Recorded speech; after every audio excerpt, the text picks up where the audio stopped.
Due to the issues that KidPix has now that QuickTime cannot be installed on our computers, I've found another program called Tux Paint that has similar features to KidPix. So Tux Paint is now installed on every computer in the elementary computer lab, and there should be an icon on the desktop for your students to choose. So all they need to do is just double-click on Tux Paint.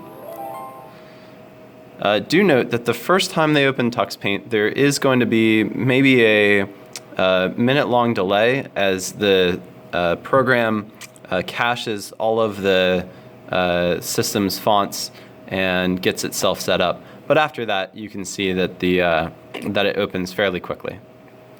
So I'm actually going to make a sample drawing using a couple of the features of Tux Paint. So, I mean, in general, it has the basic painting features that you'd expect. You can choose different colors, different sizes of brushes. But let's actually create a new document. And since Halloween's coming up, let's make a picture of a pumpkin. And this is asking if we want to save our previous drawing. I don't particularly need that. So we've created a black background, and there's actually a pumpkin stamp that we can find in the program. And the program comes with a host of stamps by default. So we're looking for the food one, because a pumpkin is a food.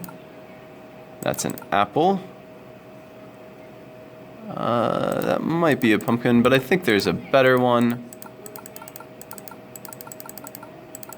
Further down, here's a pumpkin.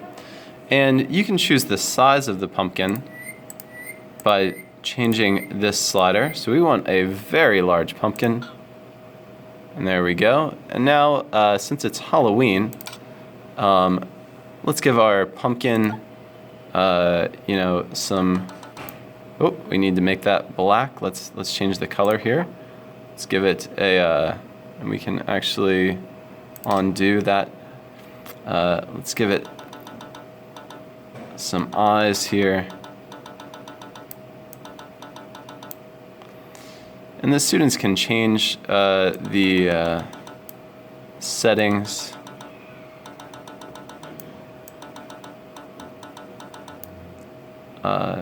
On whether or not the audio effects play.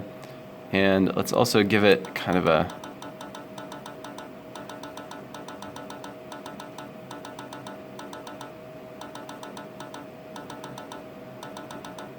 scary mouth.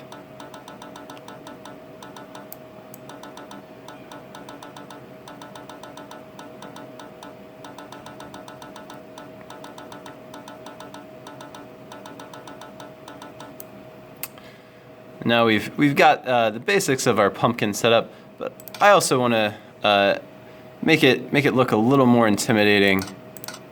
So there's quite a few stamps here. One of them has kind of a flame look to it, and we're just gonna make it look like there's a little bit of a flame coming out of the pumpkin's corner of its mouth.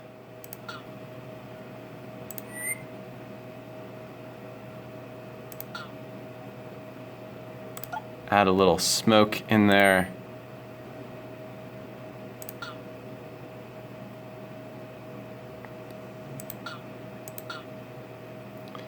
And we can change the size on that, so that way it looks a little more realistic there. And then the other thing your students can do is actually mirror image the smoke, and then finally let's just add a few more tendrils of fire there. Maybe a couple little baby fires. So now we've got a really impressive looking pumpkin looks quite dangerous. And what we can do is we can save that image, and if we would want, we can print it as well. So I should note that if you are printing images with lots of black in the background, our printer in the elementary lab will have difficulty printing those images. So you might want to have the students save those documents, and you could maybe go in after and print them out to the color copier by the office. The reason that it has trouble is that the black is the last color to be laid down on the paper, and when it is, it actually softens the paper enough that we end up jamming the final roller of the printer. But there we have a kind of a menacing looking pumpkin for Halloween. You could add text to the document from that point, or have other stamps added in. But Tux Paint is a decent alternative to KidPix, and it is installed on every computer in the elementary school computer lab.